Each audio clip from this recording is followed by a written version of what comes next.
Jangan lupa dukung terus channel kami dengan cara subscribe, like, dan juga komen.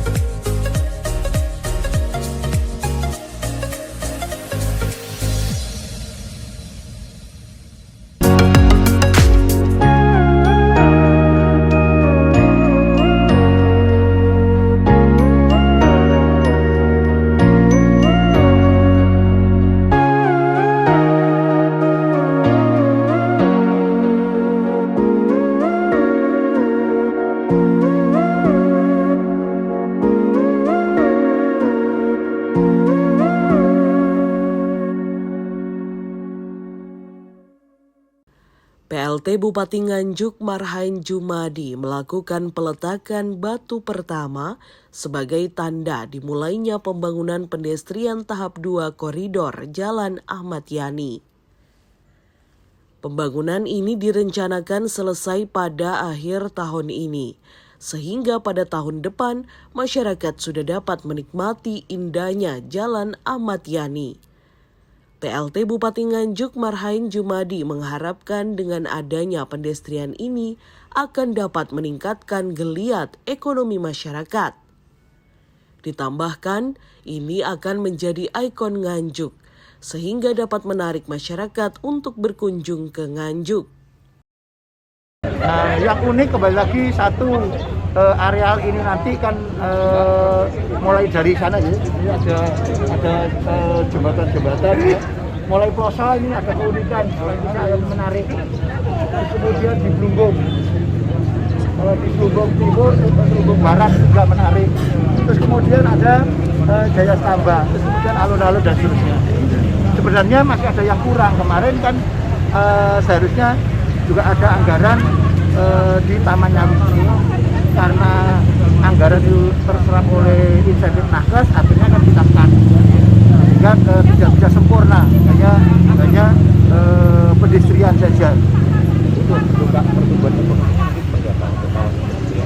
paling tidak apa, satu di pariwisata, dua nanti saya yakin dengan Ayani yang kita bangun maka akan tumbuh jalan-jalan pendukung untuk apa, usaha. Terus kemudian yang ketiga kurang lebih 40 lapak ya, dan saya yakin sekarang kan sudah mulai Jalan Yosudarso, Jalan Merdeka, Jalan Megantoro, jalan yang di pasar itu jalan apa? Yang ke Pasar Dermojoyo kan nanti akan tumbuh ekonomi, mungkin bisa jadi nanti hotel di sini dan seterusnya. Sehingga apa? Ada orang Nganjuk harus punya beberapa hal. Satu misalnya Sedudo, yang kedua ada apa? Ada pedestrian, jalan-jalan ke sini. Dan yang berikutnya apa? Orang-orang dari kecamatan-kecamatan itu punya wahana kumpul di mana di kota. Maka kota ini juga harus menarik. Maka salah satu diantaranya pertumbuhan ekonomi dari sisi itu. Jadi orang-orang desa yuk jalan-jalan ke kota Nganjuk. Sehingga apa? Menumbuhkan tadi pertumbuhan ekonomi, pertukaran ekonomi, bergulirnya ekonomi seperti itu. Sementara Agus Frehanedi, Kepala Dinas Perumahan dan Pemukiman mengatakan, sisa anggaran dari lelang akan digunakan sebagai tambahan pembiayaan penataan Jalan Ahmad Yani, seperti penataan kabel bawah tanah, penambahan sanitasi pada titik yang belum masuk dalam perencanaan. Secara teknis, pihaknya akan melaksanakan tugas ini dengan sebaik-baiknya. Terima kasih. Terkait dengan dana sisa lelang, ini tentunya yang pertama itu kita cari pekerjaan-pekerjaan yang dirasa kurang. Itu nanti kita tutup dengan dana sisa lelang itu, dan manakala masih kelebihan itu nanti juga kita drainase yang sebelah utara selatan alun-alun ini juga kita maksimalkan secukupnya terkait dengan dana tersebut. Lalu juga mungkin kami akan menyentuh termasuk juga pembungkus kabel bawah tanah itu paling tidak harus kita lindungi, jangan sampai kabelnya telanjang langsung sentuhan dengan tanah. Paling tidak kita dating di situ sehingga nanti ketahanan kabel bawah tanah itu nanti bisa berjalan waktu yang lama itu, Mas. Memang ada sisa dana berapa, Pak? Kisarannya sekitar 1,5. Jadi 1,5 itu pun nanti kita memprioritaskan hal-hal yang pertama itu yang belum tercakup di perencanaan, lalu yang kedua nanti mengembang ke apa-apa yang kami sampaikan itu termasuk yudit atau drainase yang sebelah selatan alun-alun. Untuk pembongkaran trotoar tengah ini apa juga masuk dana itu, Pak? Pembongkaran median tengah. Median tengah, ya. Median tengah itu sudah masuk di 23 itu. Jadi untuk lampunya, Pak, lampu median tengah. Termasuk nanti istilahnya pembongkaran lampu itu nanti kita serahkan ke Disub yang mempunyai aset, dan kemarin sudah kita tata secara administrasi, kita sudah hampir semuanya sudah tercukupi. Jadi nanti tinggal pelaksanaan. Hanya saja untuk pembongkaran median tengah itu kita istilahnya belakangan, karena sementara ini dipakai untuk pembatas antara arus lalu lintas dengan pengerjaan jangan sampai ini satu jalur gitu. Jadi median tengah itu sebagai pembatas untuk sementara, dan itu nanti pembongkarannya terakhir lalu kita tutup dengan aspal. Insya Allah pekerjaan itu sudah selesai. Terus berarti ke depan ini tidak ada ya kabel yang di atas? Untuk kabel crossing itu memang kita tanam di bawah kabel crossing. Lalu untuk listrik itu kemarin diskusi kita sampai 4 kali 5 kali, karena listrik itu kalau diambilkan dari belakang voltasenya turun. Jadi tetap nanti di sini hanya itu dirapikan.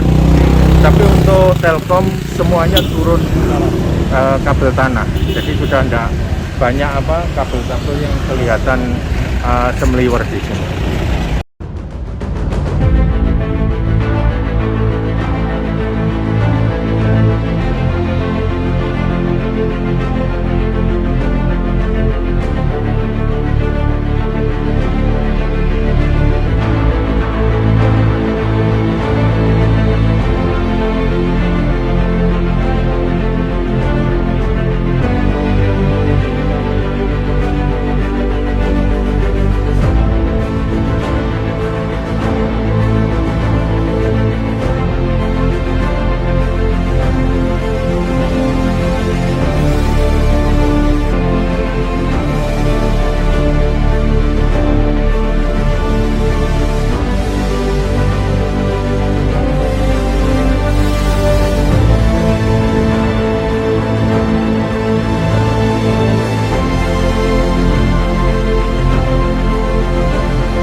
pembangunan pedestrian tahap 2 koridor Ahmad Yani menggunakan dana insentif daerah sebagai kelanjutan dari pembangunan sebelumnya.